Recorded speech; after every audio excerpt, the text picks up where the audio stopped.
Oo nga pala, meron pa akong natitirang kwentong Amerika. Ang kwento ko dito ay yung magagandang uri ng karne na meron sila. Sa LA, maraming nag-iikot sa akin dito, mga kaibigan ko, pinsan ko, kung saan-saan kami kumain. Uunahin ko na yung pinakamasarap sa tingin ko, steakhouse. Ito yung Lawry's.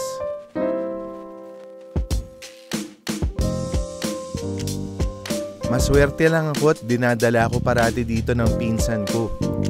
Medyo primo nga dito, presyo, itsura, lahat. Pati yung uri ng karne na meron sila dito, yung beef nila dito sobrang okay talaga. Mula nung dinala ko dito ng pinsan ko, ito na yung naging basihan ko ng masarap na steak. Specifically prime rib, yun yung parati naming ino-order dito. At ang napansin ko, ang pinakagusto kong luto nito ay medium rare. Sinubukan ko na rin kasi dati yung well done, medyo tumigas. Yung experience ko dito, yung sides, yung gravy, lahat masarap. Pero yun nga, doon nga nagkakatalo sa ganda ng meat na ginagamit nila. Yung beef talaga yung pinupunta dito. At yung service, sobrang iba talaga.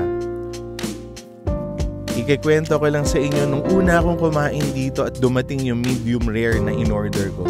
Medyo nasindak din ako. Pero nung kinain ko na, napakalambot niya at eksakto pala dahil yung sunog sa labas, nagko-complement dun sa lambot nung karne sa loob. Perfect siya. May gravy o wala, masarap siya. Asin lang ang katapat. Nakasubok na rin ako ng iba-ibang steak sa iba-ibang lugar sa US. Isa to sa paborito ko.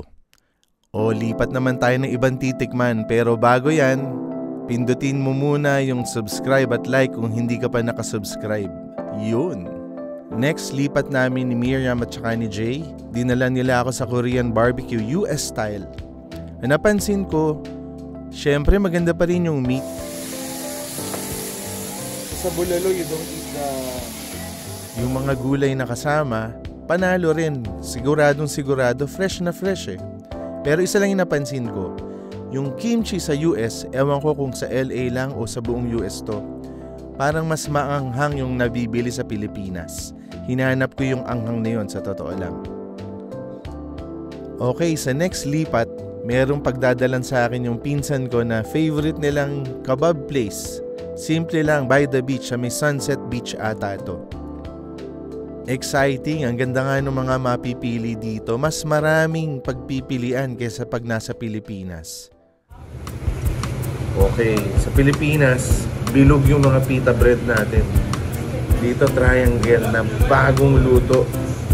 Tapos, yan o, umuusok. Tama yung sabi ni Jay. Pag pinress mo ganun, yun na natin yung dough nila. Malambot na malambot. Sobra. Actually, para siyang ano yung loaf bread na yung dating sa loob. Pero bagong luto. Tapos yung masarap nga na toasted labas. Ultra lambot. Can't wait dun sa lamb kebabs ko at shrimp. Sarap nun. Dahil gustong gusto ko na tikman ko muna yung shrimp. Ang lalaki ng shrimp dito sa America. No? Yun natin ha. At totoong virgin olive oil yung ano. Yeah. Sarap.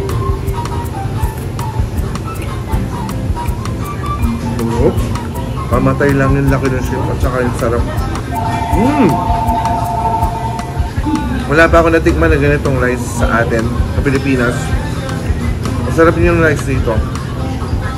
Like yung ano, malaki rin yung cuts ng lamb. Everything mas malaki sa US. Dati yung lamb ba? Hindi maango. Hindi siya ganun ka-gamey. Sarap at malambot. Actually, mas gusto ko yung shrimp. Pamatay. May kilig to. Surok. Pamatay yun. Sobra. Yan yung charred na buntot. Yung charred part ng grill. Yun nagpapasarap. Yan yung gabu. Pamatay. Ito yung ano, wow, ang lambot, Jay. This is what part? Filet mignon. Filet mignon. Wow. Tingnan ko yung filet mignon ni Miriam. Sabi niya sobrang sarap. Ito try ko with bread. Natin ha. And some gulay.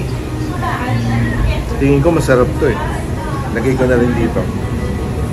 Parang malambot na malambot yung filet mignon. Grabe yung lasa saka yung lambot. Quality. Grabe. Actually yung pinakamasarap so far yung filet mignon. Grabe na sarap. Jay, you're right. Sobrang sarap. Yep. What's this called, Jay? Or again? Kafta. Kafta. Kofta. Kofta. Ooh. Parang solid. Yung filet mignon, grabe. Thanks to Miriam, sobrang sarap. Sabi ko, yun yung number 1 ngayon. Well, try ko tong kofta. Kafta. Parang natin ko nakakalimutan na siya. Okay. Yun. With rice. Okay, ang daming aromatics itong kofta. Ang daming flavors. Marami siyang panimpla eh. Yung green pesto with bread.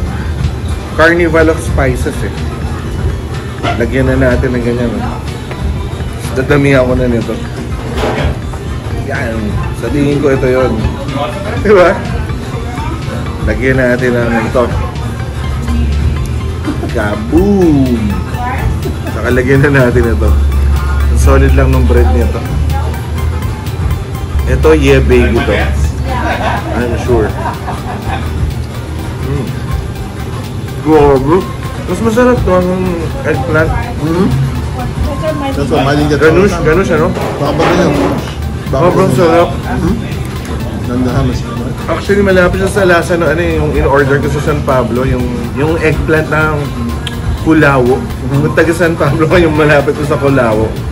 Kulawo yung they grill the eggplant. So, talagyan nila ng sa atin lang may gata.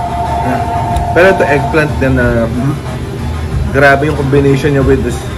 Ano ang tawag dito ulit, Jay? Kafta. Kofta. Sarap. Tender and sobra yung flavors niya. Bagay na bagay dito. Ganush. Itikman ko na yung chicken. Patikim lang kasi kay Mrs. Dizon to. Akagatan ko lang. Sobrang tender eh. Lambot to. Sarap. Iba talaga yung chicken breast dito sa America. America. Lambot and juicy. Isa lang ang masasabi ko, solid ng flavors nun at ang lalaki ng portions. Okay. Solid talaga. Dito yung magic. Para maiba naman yung US experience natin at matitikman, sinama ako ni paring Tim at ni Mike sa Little Saigon sa may Orange County. Sikat daw to dahil mura at saka masarap yung Vietnamese food. So tama sila Brother Mike at saka si Tim, paring Tim. Malupitan dito sa Vietnamese town. Tama ba? Vietnamese town. Ito wala sa Pilipinas nito. Ngayon lang din ako makaka-order ng buntot ng baka na pho. Saan ka pho? Diba? Malupit ito. Parang kare-kare light. Diba? Walang buntot ng baka na hindi masarap. Pero tikman na natin yung clear soup. Masarap talaga ang clear soup. Pero parang gusto ko malagyan siya ng lime para may asim. At saka lalagyan ko ng pampalutong. Ito ang masarap niyan. Boom! Tama ba, Mike? Yes, man. Kailangan. Sabaw muna ulit na. Iba talaga pag meron ng toge. Naluluto siya mismo ron eh. Naluluto, ano? Yeah. Pero gusto ko nang tikman yung buntot eh. Ayan, no? Okay. Itikman ko na yung buntot ng baka. Sobrang solid. Pamatay. Yun yung gusto kong karne. Halo ng gelatos na gilid-gilid na taba-taba at saka ng karning malambot. Buntot is number 1. Nung naligyan ko ng basil, lalong sumarap. Kasi halo-halong dahon to nandito eh. Bahala na every time pag Kaya sa Vietnam, kuha ka lang, hiwa-hiwa ka ng dahon, lagay mo doon. It's magic yung lasa. Kanyang-kanyang aroma bawat dahon. Ito yung napuruan ko, ang dami ng basil. Sarap. Asian basil, kaya hindi masyadong malupit yung bango. Fish pho. Tingnan natin. Hanapin ko yung fish. Hindi to dory. Sawa na ako ng konti sa lasa ng dory. So, tikman ko. Well, parang lasang dory. Malambot din. Hindi ko lang alam kung catfish din to, dory to. Kasi yung Vietnamese mahilig sa dory. Pwede. Gets? Sabi mo nga, hindi nga malansa. Sarap. Sobrang clear. At lasang catfish siya. Natingin ko dory siya. Baka nga. Favorite na yan. Pero wala siyang aftertaste. Yun ang nagustuhan ko. Okay, ito naman yung order ng fan na nandun lahat. May mga tripas. Mayroong magandang cut ng beef. Sigurado masarap to. Wow. Tatara na way winner. Yan ang champion. Sorry, oo. Yan at Parang yun, yun yung recommended. parang ano yun. Number 8. Kung sa Pilipinas parang ka naggoto. Pag nakakain mo yung mga... Tama. Ang sarap pare. Tsaka malambot na malambot. Lagyan na natin ng ibang experience. Yun, no? Sarap na to. Pampagana. Oh yes. Ito yung paborito ko, yung kompleto. So marami talaga dito Vietnamese sa area na to. Sobra. Sunod-sunod yung restaurants na marami pang sinasabi si Mike na dapat matikman mo itong sandwich na to, ganyan. Pati yung mga coffee nila, like iba-ibang klase, iba-ibang level. Ang sarap, man. Iba rin yung experience na yun, ha? Kahit nakapunta na kami ni Mrs. Dizon sa Vietnam, iba rin yung lasa at saka yung portions talaga ng US. Masarap din talaga. Ang kwentong bakasyon ko ng US, pag medyo matagal-tagal na kayo, hahanapin nyo talagang kumain ng kanin o kahit anong pinakamalapit sa pagkain sa Pilipinas. Buti na lang, ang kumpare kong si Joven ay may dinala sa akin na parang pagkain ng Pilipinas. Matagal nang sinasabi sa akin ni Joven to Cuban bakery, parang Portos. Actually, sikat sila sa mga baked goods nila. Desserts. Pero sa pagkakataon na to, ang itinake out sa akin ni Joven mga sandwiches at ulam. Okay, ito yung sabi ni Joven na dapat ko matikman. Oxtail. Game. Sabi ko sa kanya, ano to pre, parang ito ba yung kare-kare natin? Sabi niya, tikman mo. Iba to. Ika nga niya Portos Killer. Sa Portos, ang alam ko kasi tinapay lang So, hindi pa ako nakakakain doon. Pero, ito, titikman ko na itong malupit daw na Cuban oxtail. Sarap pare, tama ka. Falls off the bone. Pero kung iisipin mo pare malapit sa minudo ng Pilipinas. Yun. Kaya gusto ko Masarap yung rice kung may black beans. Okay. Pero sobrang sarap. Ibang klase yung laki ng portions talaga dito ng karne. Men, sobrang sarap. Iniiwasan ko pa yung taba, natatakot ako pero alam ko yun yung pinakamasarap. Ito na. Ayun na. Mas may taba to. Lagyan natin ng beans Sobrang solid pre. Kung sumama yung beans, parang kumain na meron ng pork and beans. Yun yung dating, pero beef siya. May dudurog na mashi na sumasabay dun sa rice. Ang sarap. Buong-buo na yung lasa nung kain. Pero sobrang sarap. Salamat Yun. Yung beans alone pare. Nakakatawa na Nagiging smooth na texture siya na May timpla Meron. Hindi matapang Hindi matapang beans. Ewan ko ba. Hindi naman ata ako gutom. Nag-almusal ako pero tawa ako sa dala mo. Pamatay. Okay. Malapit to sa Pilipino yung lasa na to. Kasi kumbaga, in effect, parang ka nag-aros alakubane. Yun. Dahil dito sa banana na to. Tapos familiar tayo sa taste ng pork with tomato paste. Relative to sa mga lutong Pilipino. Sobrang sarap lang talaga ng karne dito sa America. Kaboom! Kaboom!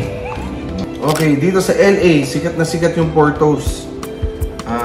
Nung una ko siya nakain, ang impression ko siya yung Mary Grace ng US. Bakit siya yung Mary Grace ng US? Kasi cheese bread yung number 1 na sikat siya at least sa mga Filipino community. So itong Tropicana, sabi ni Joven, ito walang hype. Parang ito daw, according to him, it is a Portos killer. So ibig sabihin, mas maganda yung kalidad. Tama, kumain ako ng Portos nung pagdating ko.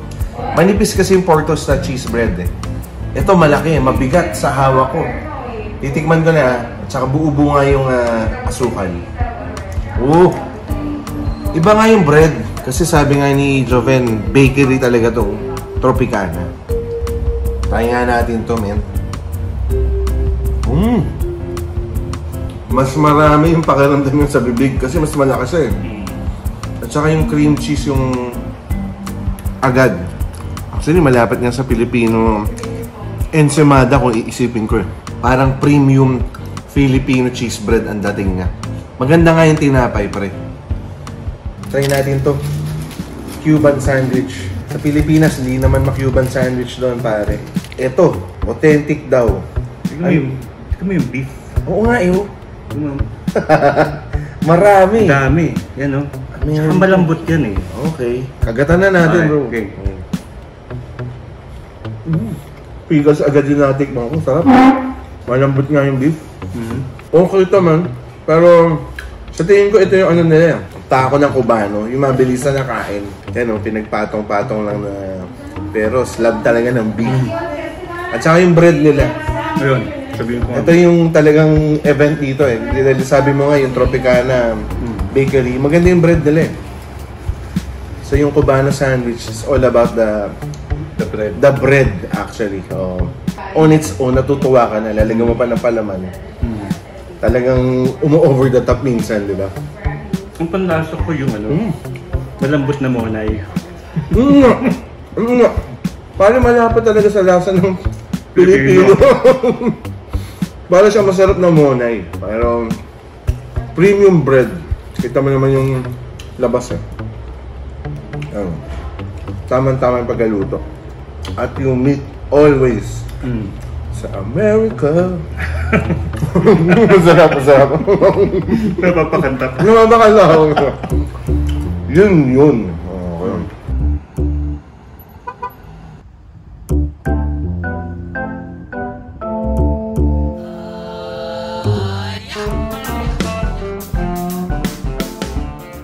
Ito ang paborito kong ginagawa pag nasa US. Bumili sa local donut shops. Lalo na yung buttermilk. Kasi wala masyado, o wala ata ang buttermilk sa atin. Paborito ko to dito. Tsaka yung random lang, hindi kilalang, hindi branded.